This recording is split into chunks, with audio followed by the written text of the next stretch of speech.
An example of the athlete scorecard that both the evaluators and the coaches will use is shown here. Scorecards for the 18U men and women and the 16U men and women will be provided to you at the camp. This is an example of the athlete scorecard. In this case, it's the 16U women blue team, as there will be 2 teams for each category, a blue and a white team. We identify the players by cap number. The athletes will have cap numbers pre-assigned for every camp. This will help the evaluators to understand who they're assessing. The ranking will be 5, 4, 3, 2, 1. Very good, above average, average, below average, deficient.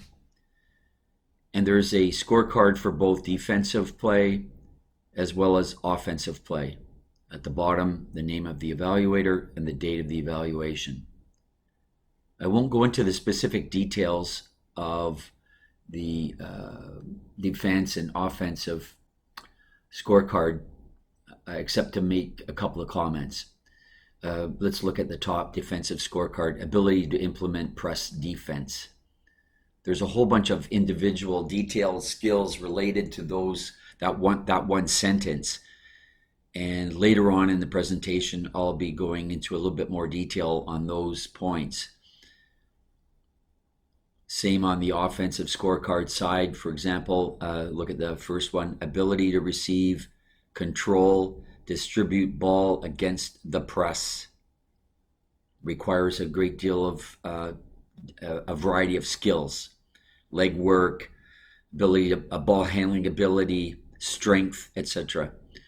So there's a lot of details that support each of these defensive scorecard points.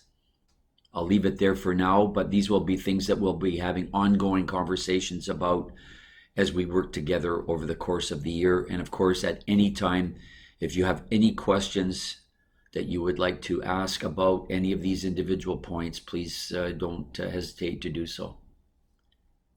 Phase 1 of the new NDC program will run from September to December 2025 and conclude with an Ontario Cup competition in Markham on the December 2021 weekend.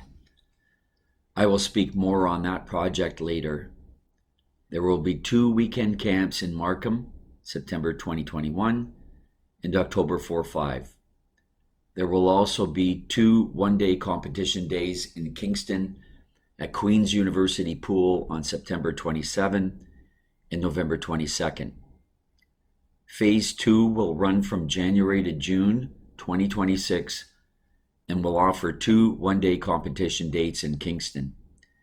It was decided not to schedule many NDC events during the height of the club competition and the NCL circuit.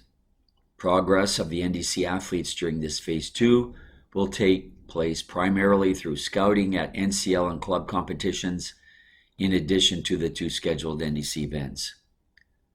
Ongoing monitoring of athletes will also take place throughout the entire year through a monthly reporting system whereby each athlete documents the number of hours of water and dryland training they have accomplished. A minimum standard of 10 hours of water and 6 weekly hours of dryland has been established.